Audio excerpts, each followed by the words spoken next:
بسم اللہ الرحمن الرحیم۔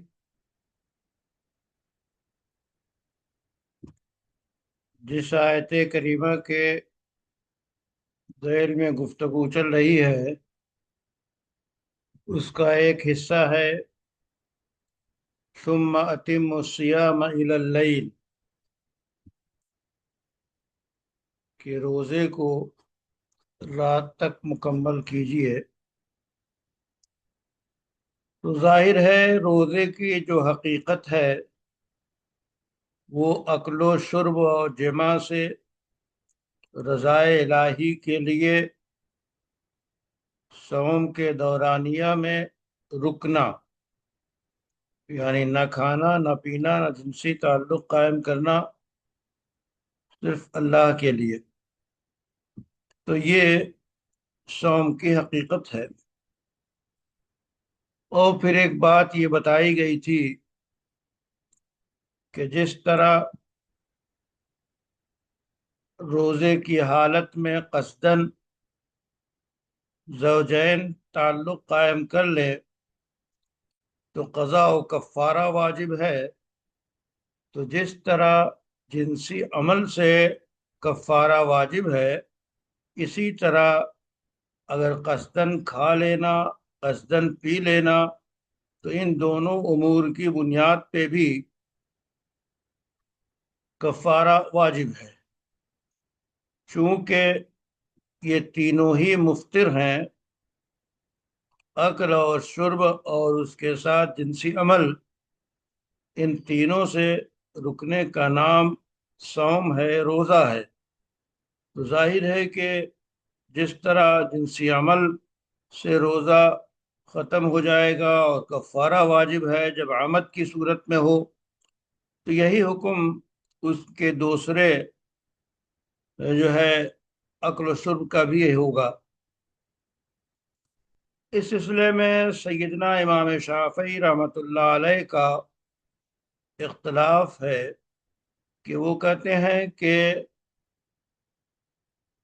کفارے کا حکم جنسی تعلق ہی سے متعلق ہے، اور اس کی دلیل وہ پیش کرتے ہیں کہ جو واقعہ پیش آیا تھا بدو کے ساتھ وہ جنسی ملاپ ہی کا واقعہ تھا، اس لیے یہیں تک اس کو محدود رکھیں گے۔ یہ سیدنا امام شافعی کی رائے ہے۔ اس وقت جو بیان کرنا ہے، کہتے ہیں کہ اس آیت میں اس بات کی طرف بھی اشارہ ہے کہ روزے کی جو نیت ہوگی وہ روزے کی نیت دن میں ہو۔ کیوں؟ کہتے ہیں اس لیے کہ یہ امور یعنی کھانا اور پینا اور جنسی تعلق جو ہے وہ صبح صادق تک یہ جائز ہے۔ تو جب تک صبح صادق نہ ہو جائے اس وقت تک، یعنی پوری رات صبح صادق تک یہ تینوں چیزیں جو ہے جائز ہے۔ تو ظاہر ہے کہ جب صبح صادق تک جائز ہے تو نیت کب ہوگی؟ جب فجر شروع ہو جائے تب نیت ہوگی۔ اس لیے روزے کی نیت گویا نہار میں یعنی فجر صبح صادق کے آغاز کے بعد نیت ہوگی، چونکہ اس سے پہلے تو محل ہے کھانے پینے کا، تو نیت کیسے ہوگی؟ تو اس سے یہ پتہ چلتا ہے۔ لیکن اس آیت میں جو اللہ نے یہ فرمایا ثم اتم الصیام الی اللیل، تو یہاں پہ جو ثم حروف کی معانی کے متعین کرنے میں جو اہل لغت اور اہل اصول گفتگو کرتے ہیں، اس میں یہ ہے کہ ثم کا معنی آتا ہے کسی چیز کا کچھ تاخیر کے بعد پایا جانا، یعنی ثم هو للتراخی، ثم تراخی کے لیے ہوتا ہے، یعنی جس عمل کے بعد ثم لگا ہوا ہے وہ عمل اس پہلے عمل کے بعد ہوگا، یہ ہے تراخی کا مطلب۔ تو اس کا مطلب یہ ہوا کہ نیت جو ہے وہ نہار میں ہو، فجر کے بعد ہو، اور اسی طرح جب رات تک روزے کو مکمل کریں تو اس سے مطلب یہ ہے کہ نیت جو ہے وہ فجر بعد ہو، اور فجر کے وقت سے لے کے رات تک کھانا پینا اس کے بعد جائز ہے۔ کیوں؟ اس واسطے کہ جب رات کا ایک حصہ گزرے گا تو ایک حصہ گزرنے، اور دن کا ایک حصہ جب شروع ہوگا تبھی رات مکمل ہوگی۔ اتم الصیام الی اللیل جب کہا گیا تو لیل میں کھانے اور پینے کی گنجائش، یعنی حکم دیا ہے کھاؤ اور پیو۔ تو اب یہ لیل کب تک چلے گی؟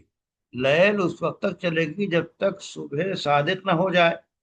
تو صبح صادق ہونے کا مطلب یہ ہے کہ ایک جز نہار کا پایا گیا تب رات ختم ہوئی۔ اس لیے روزے کی نیت جو ہے دن میں ہونی چاہیے۔ لیکن کہتے ہیں کہ دن سے پہلے، فجر کے شروع ہونے سے پہلے بھی اگر نیت کر لے تو یہ درست ہے، چونکہ احادیث سے یہ ثابت ہے۔ پھر اس کے بعد کہتے ہیں کہ رات کا جو حصہ ہے وہ گویا نیت کا حصہ ہے، اور کھانا اور پینا دن میں محظور ہے، یعنی کھانا اور پینا دن میں منع ہے، اور نیت جو ہے رات میں ہو سکتی ہے، جیسا کہ سیدنا امام شافعی فرماتے ہیں۔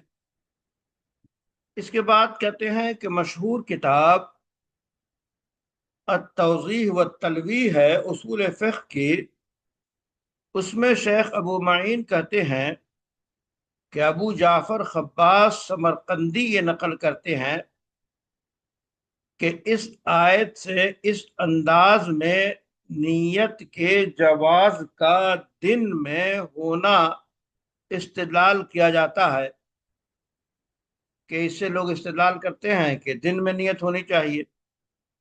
کہتے ہیں لیکن جو لوگ یہ کہتے ہیں کہ نہیں رات میں بھی نیت ہو سکتی ہے، تو وہ لوگ یہ کہتے ہیں کہ دیکھیے اللہ تعالی نے روزوں کا حکم دیا فجر کے بعد، اور ظاہر ہے کہ یہ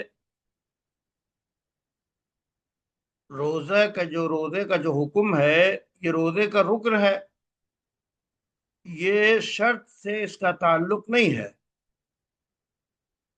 تو اس معنی کل کھانے اور پینے سے جو رکنا ہے وہ در حقیقت صوم شرعی ہے۔ شریعت میں صوم کسے کہتے ہیں؟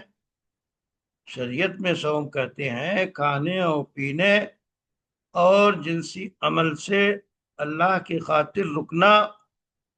یہ کہتے ہیں کب ہوگا، یہ کب آغاز ہوگا؟ کہتے ہیں کہ رات کا ایک جز جو آخری پایا جائے گا، اور جو جز جو گھڑی دن سے ملنے والی ہوگی وہ گھڑی اصل جو ہے روزے کے فرضیت کی ہوگی، تبھی روزہ رکنا ہوگا۔ اور یہ ظاہر ہے کہ شرعی رکنا یعنی صوم جو ہے وہ نیت کے بغیر ہو نہیں سکتا، کیونکہ یہ عبادت ہے، اور عبادت مقصودہ ہے، تو عبادت بغیر نیت کے ناممکن۔ تو اس لیے اب ضروری ہے کہ دن کے اجزاء میں سے جزو اول میں نیت پائی جائے، تاکہ اس عبادت کا اور اس نیت کا تعلق نہار سے ہو جائے، یا یہ کہ حکمی طور پہ ہو جائے، مثلا کہ رات ہی میں نیت کر لی جائے، اور اس نیت جو رات میں کی گئی ہے وہ نیت گھڑی در گھڑی منتقل ہوتی رہے یہاں تک کہ صبح صادق کے وقت وہ نیت متحقق ہو جائے۔ اسی طرح اللہ کا فرمان ثم اتموا الصیام الی اللیل سے ایک مسئلہ اور ثابت کرتے ہیں کہ صوم وصال جو ہے جائز نہیں ہے۔ صوم وصال کہتے ہیں پے در پہ روزہ رکھنا، یعنی بغیر افطار کے روزے پہ روزہ رکھنا، تو کریں گے جائز نہیں ہے۔ کیوں؟ اس بات ہے کہ ثم اتموا الصیام الی اللیل، روزہ مکمل ہو گیا رات ہوتے ہی، جیسے ہی سورج غروب ہوا روزہ مکمل ہو گیا۔ اب یہ روزہ جب مکمل ہو گیا تو اب دوسرا روزہ اس وقت شروع ہوگا جبکہ فجر سے۔ تو اس لیے صوم وصال کو اس آیت سے ممنوع قرار دیتے ہیں اور استدلال کرتے ہیں۔ اسی طرح اللہ کا یہ فرمان ثم اتموا الصیام الی اللیل، اس میں واضح دلیل ہے کہ صوم وصال جائز نہیں ہے، اور اس کو صاحب کشاف، صاحب مدارک نے بیان کیا ہے۔ پھر اس آیت سے یہ پتہ چلتا ہے کہ روزے کا دورانیہ کیا ہے، روزے کی تعریف کیا ہے۔ تو روزے کی تعریف الامساک عن الاکل والشرب والوطی نہارا مع النیہ۔ جی آواز پہنچ رہی ہے آپ لوگوں تک؟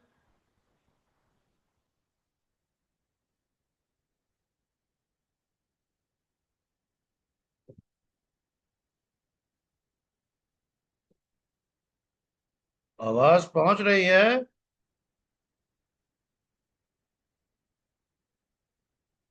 جی پہنچ رہی ہے۔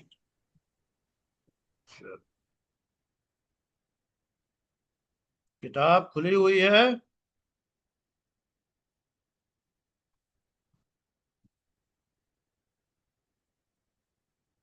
جی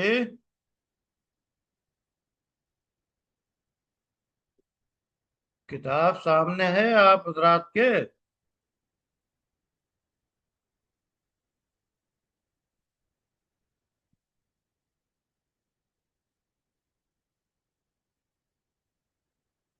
اچھا،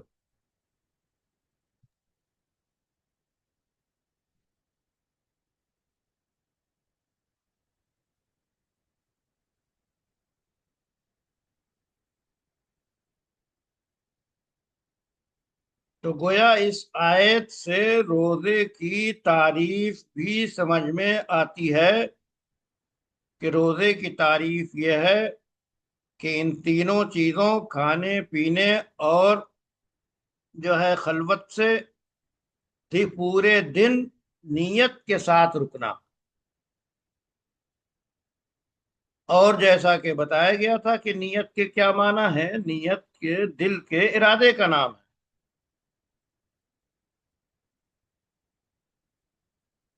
اور کہتے ہیں کہ اسی آیت سے صاحب ہدایہ نے روزے کی تعریف اور روزے کا دورانیہ اس کا استدلال کیا ہے، اور وہ کہتے ہیں فالامساک عن المفطرات، کہتے ہیں کہ ان تینوں روزے کو ختم کرنے والی چیزوں سے رکنے کا نام جو ہے روزہ ہے۔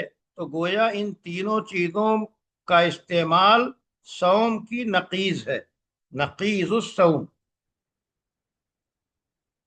صوم کیا ہے؟ اکل و شرب و وطی سے رکنا، اور اس کی نقیض کیا ہے؟ نہ رکنا۔ تو صوم کی حقیقت کیا ہے؟ رکنا ان چیزوں سے، اور صوم کے خلاف کیا ہے؟ نہ رکنا، یعنی صوم کے علاوہ ہے یہ۔ تو اس سے پتہ چلا، وہ استدلال کرتے ہیں کہ اگر دن میں قصدن روزے دار نے ان تینوں چیزوں میں سے کسی ایک کو برت لیا تو اس کے اوپر کفارہ لازم ہوگا۔ ایسا نہیں ہے کہ جیسا کہ سیدنا امام شافعی رحمہ اللہ کی رائے ہے، اور ظاہر ہے وہ رائے قابل احترام ہے، مسئلہ دلائل کا ہے۔ تو وہ کہتے ہیں کہ صرف جو ہے اس بدو کے واقعے کے پیش نظر کہ روزے میں قصدن صرف وہی جنسی عمل ہی کا ارتکاب جو ہے کفارے کا باعث ہے، اور بقیہ اکل و شرب جو ہے نہیں ہے۔ حالانکہ یہ جب میں بتایا گیا کہ تینوں چیزیں صوم کی حقیقت کی نقیض ہیں، تو گویا جس طرح روزے میں جنسی عمل سے یہ جرم واقع ہوتا ہے اور اس کے نتیجے میں کفارہ واجب ہوتا ہے، تو گویا تین نقیضوں میں سے ایک پیش آ جائے وتی تو واجب ہو جاتا ہے کفارہ، تو اسی طرح دو نقیض اور پیش آئیں گے تو کفارہ واجب ہوگا۔ تو واجب کفارہ نہ کہنے کا قول گویا اس استدلال کے خلاف ہے۔ پھر ملا جیون علیہ الرحمہ کہتے ہیں کہ یہ گفتگو ذرا طویل بھی ہے اور علمی خاص ہے، دقیق ہے، التلویح میں نقل کی گئی ہے، اور بہرحال نص سے جو انداز استدلال کا اختیار کیا گیا ہے وہ یہی اختیار کیا بعض مفسرین نے اور بعض فقہا نے کہ نفس خلوت جو ہے یہ دونوں سے الگ ہے، اور اس کے بعد یہ بھی کہتے ہیں کہ دیکھیے نفس خلوت راتوں میں جس طرح جائز ہے اسی طرح کھانا پینا بھی جائز ہے۔ تو یہاں پہ جو واقعہ پیش آیا تھا کھانے پینے کا کوئی مسئلہ نہیں تھا، اصل مسئلہ رات کے تقاضے کا تھا جو فروگزاشت بعض صحابہ سے ہوئی تھی، تو وہ اسی مسئلے میں ہوئی تھی کیونکہ یہ رات کا مسئلہ ہے اور طبعی اور فطری تقاضے کا مسئلہ ہے، تو کھانے پینے کے سلسلے میں یہ چیز پیش نہیں آئی تھی۔ اور جیسا کہ یہ بھی واضح ہے کہ کھانے اور پینے سے سیدنا وہ سرما ابن انس نے جو ہے گریز کیا، اور ان کے ساتھ جو واقعہ پیش آیا کہ وہ بیچارے نڈھال ہو گئے، اور ان کو بتایا گیا کہ پھر اسی سے حکم بدل گیا کہ پوری رات کھانے پینے کی اجازت دی گئی۔ اس کے بعد کہتے ہیں کہ الاتقان فی علوم القرآن سے احل لکم لیلۃ الصیام سے یہ بھی بعض حضرات نے کہا کہ یہ در حقیقت ناسخ ہے، یعنی اللہ کے جو فرمان کما کتب علی الذین من قبلکم، یہاں جو تشبیہ تھی یہ کیفیت کی بیانیہ تھا، اور سنت میں حدیث میں باقاعدہ عشاء کے بعد تینوں چیزوں کی حرمت کا بیانیہ موجود تھا۔ تو یہ جو تشبیہ تھی روزے کی صرف فرضیت میں تھی، جو یہاں سے یہ پتہ چلتا ہے کہ سنت کا نسخ کتاب اللہ سے درست ہے، جیسا کہ علامہ بیضاوی نے بتایا۔ اس کے بعد ایک گفتگو ہے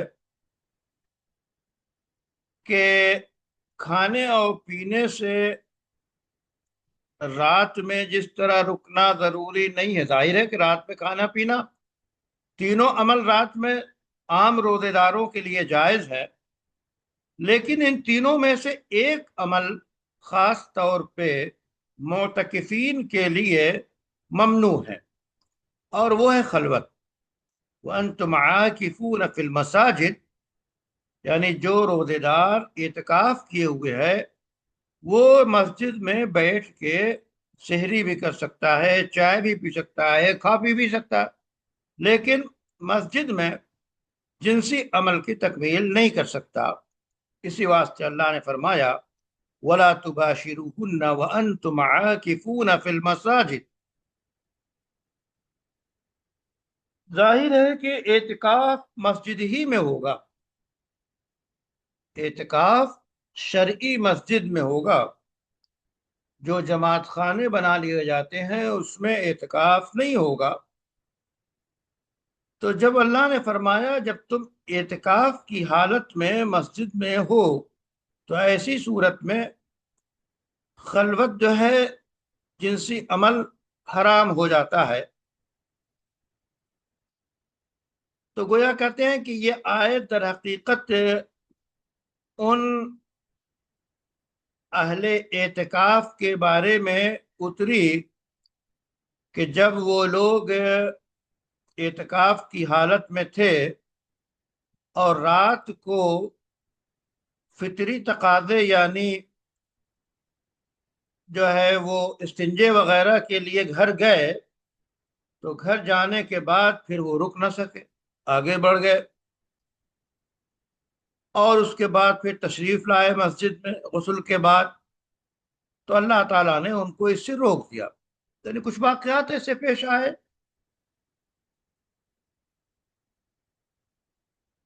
اور صاحب کشاف نے اس آیت کے ذیل میں یہ فرمایا کہ اس سے پتہ چلتا ہے کہ اعتکاف صرف مسجد ہی میں ہو سکتا ہے۔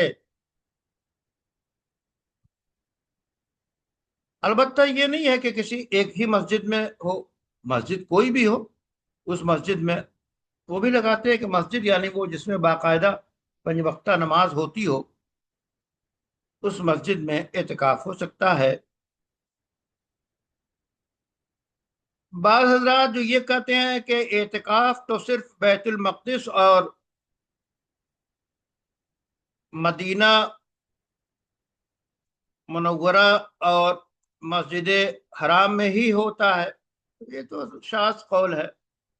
بعض حضرات کہتے ہیں کہ صرف جامع مسجد میں ہوتا ہے، لیکن عام فقہا اسی کے قائل ہیں کہ ہر وہ مسجد جس میں جماعت کے ساتھ پنج وقتہ نماز ہوتی ہو، اس میں اعتکاف ہوگا، چاہے وہ چھوٹی ہو یا بڑی ہو۔ بہرحال کہتے ہیں اس سلسلے میں اہل علم کی رائے، کلام، استدلال بہت طویل ہے۔ بعض علمی بحثیں ایسی ہیں جو حیران کن ہیں، اور اس سلسلے میں الشیخ خداد کہتے ہیں کہ استدلال کی جو وجہ ہے وہ یہ ہے وَأَنْتُمْ عَاكِفُونَ فِي الْمَسَاجِدِ، تو کہتے ہیں دیکھیے وَأَنْتُمْ عَاكِفُونَ یہ ترکیب کے حساب سے حال ہے، تو اس کا مطلب یہ ہوا کہ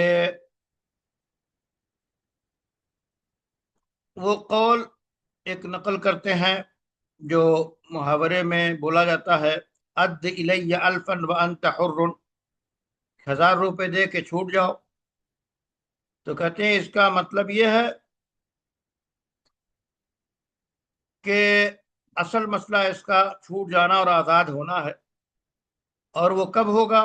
جبکہ 1000 روپے ادا کرے گا۔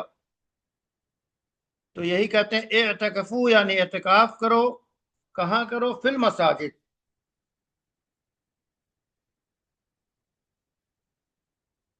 اس کے ساتھ ہے وَأَنْتُمْ غَيْرُ مُبَاشِرِينَ وَيَقْتَضِي وُجُوبَ الاعتکاف۔ تو گویا یہ وَأَنْتُمْ عَاكِفُونَ سے استدلال کر رہے ہیں۔ خلاصہ یہ کہ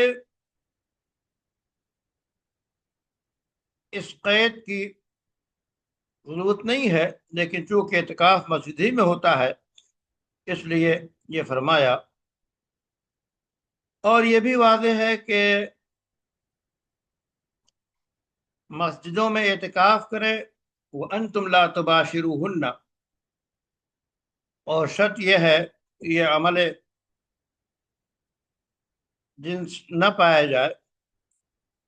تو حاصل یہ نکلا کہ اللہ نے فرمایا وَأَنْتُمْ لَا تُبَاشِرُوهُنَّ،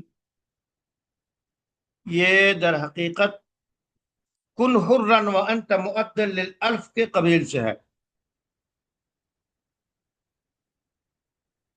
کن حرًا وَأَنْتَ مُؤَدًّ لِلْأَلْفِ کے قبیل سے ہے،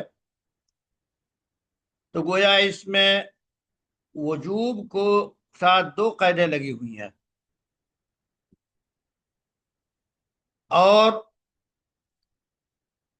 اس بات کا کہ اعتکاف جو ہے مسجد میں ہوگا، اور اس کے ساتھ ساتھ اس سے جنسی عمل سے رکنا ضروری ہے۔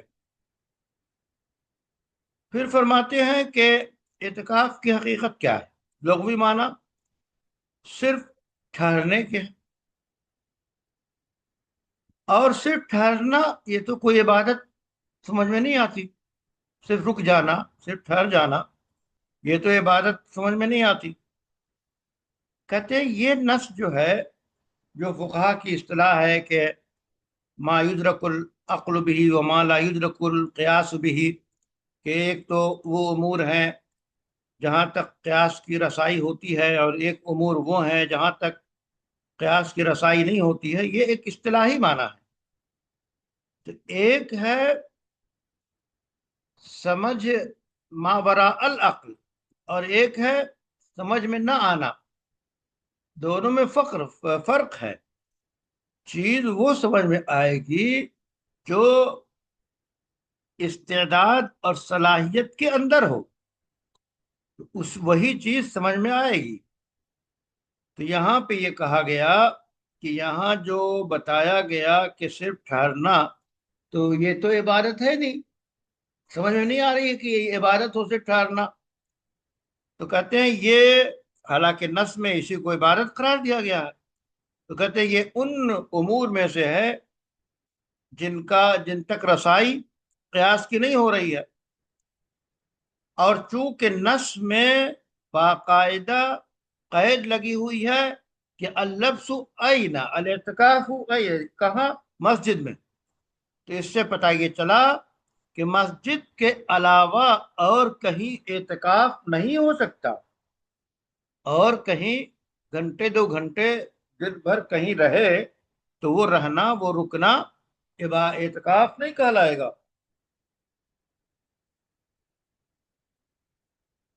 تو اس لیے مسجد کے علاوہ اور کہیں اعتکاف نہیں ہوگا۔ تو گویا یہ استدلال کا ایک طریقہ ہے، اور کہتے ہیں کہ ظاہر ہے کہ صرف ٹھہرنا نص سے یہ ثابت ہے کہ یہ عبادت ہے یا عبادت نہیں ہے۔ اصل مقصد جو ہے یہاں پہ جو اس آیت میں بیان کرنا تھا وہ یہ کہ رمضان کی یا اعتکاف کی راتوں میں مسجدوں میں جنسی عمل جائز نہیں ہے،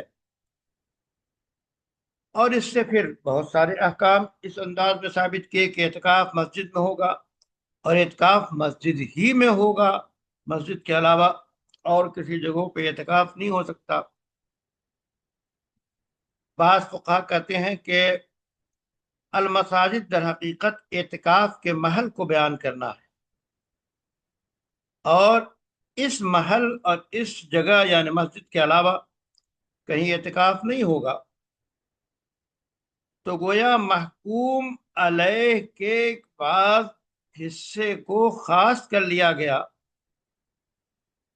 اور حالانکہ یہ محکوم کے تمام حصے کو خاص کرنے کے معنی میں ہے، اور یہ بات اصولی اعتبار سے زیادہ واضح ہے کہ انتم عاکفون فی المساجد، یہ دوسرے قبیل سے ہے، یعنی اعتکاف مسجد ہی میں ہوگا، یلزم اختصاص الاعتکاف بالمسجد، تو یہ لازم ہے کہ اعتکاف صرف اور صرف مسجد میں ہوگا۔ پھر فقہی اعتبار سے اس قاعدے پہ یہ گفتگو کہ یہ تو مدح اور ستائش کے موقع میں استعمال ہوا ہے، اور آیت اس عنوان میں گویا داخل نہیں ہے۔ نصوص کا مسئلہ انتہائی اہم ترین ہے کہ ایک نص سے بہت سارے مسائل ثابت کیے جاتے ہیں، اور یہ اللہ جزائے خیر دے ان مجتہدین کو جنہوں نے باقاعدہ اس کے لیے اصول و ضوابط طے کیے اور اس سلسلے میں تفصیلی گفتگو وہ کرتے ہیں۔ تو بہرحال یہاں یہ جو بتایا جا رہا ہے کہ اعتکاف وہی ہوگا جس میں جنسی عمل نہ انجام دیا جائے، اور دوسرا مقدمہ یہ ہے کہ وہ مسجد میں ہوگا۔ تو دو چیزیں یہاں بتائی گئیں، تو دو مقدمے مل گئے، تو حاصل یہ نکلا کہ ہر اعتکاف کو جنسی عمل سے روکا جائے گا، اور ہر وہ اعتکاف جس میں جنسی عمل سے روکا جائے وہ مسجد میں ہوگا۔ تو اس اعتبار سے ہر اعتکاف مسجد میں ہوگا، وہ شکل اول شکل ثانی، اور نتیجہ یہ نکلا۔ یہ بھی استدلال کا ایک طرز ہے۔ پھر کہتے ہیں کہ ایک سوال یہاں یہ اٹھتا ہے کہ آپ نے جو یہ مقدمہ ذکر کیا، یہ مسلم ہے اور یہ اجماع سے ثابت ہے۔ البتہ دوسرے مقدمے کا سمجھنا نص سے ثابت ہے، چونکہ یہ مقدمہ، یہ حقیقت نص ہی سے سمجھی جاتی ہے۔ تو اعتکاف کی حالت میں مسجد میں یہ جنسی عمل حرام ہے۔ خلاصہ یہ کہ مختلف جو مباحث ہیں اور جو علمی گفتگو ہے، ظاہر ہے کہ سوال و جواب کی گنجائش ہے۔ اس کے بعد کہتے ہیں کہ امام زاہد نے اس آیت کے سلسلے میں یہ بتایا کہ دیکھیے، اعتکاف بغیر روزے کے نہیں ہو سکتا، یعنی اعتکاف کے لیے شرط ہے کہ روزہ ہو۔ کون سا اعتکاف؟ اعتکاف سنت اور اعتکاف واجب، یہ دو اعتکاف، ان کے لیے شرط ہے کہ روزہ بھی ہو۔ البتہ اس سلسلے میں یہ سوال اٹھایا گیا کہ قرآن کی عبارت سے تو یہ پتہ نہیں چلتا، اور جو آیت اعتکاف ہے وہ استثناء کے درجے میں ہے، یعنی رمضان کی راتوں میں عام لوگوں کے لیے، عام روزے داروں کے لیے جنسی عمل درست ہے، لیکن جو مسجد میں اعتکاف کیے ہوئے ہو اس کے لیے جائز نہیں ہے۔ تو اس سے کہاں یہ پتہ چلا کہ روزہ شرط ہے؟ خلاصہ کلام یہ کہ یہاں بھی گفتگو ہے، اور اعتکاف لغت میں اللبس فقط عند الفقہا، یہ تھوڑی سی گفتگو رہ گئی ہے، 2 منٹ باقی ہے، ورنہ پھر ابھی وہ 8 منٹ کا یا 4 منٹ کا یہ وقفہ کر دے گا سسٹم۔ جی آپ حضرات سماعت فرما رہے ہیں؟ جی وقت کی پابندی کیا کیجیے، تاخیر کرنے سے کیا فائدہ؟ جس چیز کا التزام آپ نے خود کیا ہے تو وقت کی پابندی کے ساتھ شریک ہوا کیجیے۔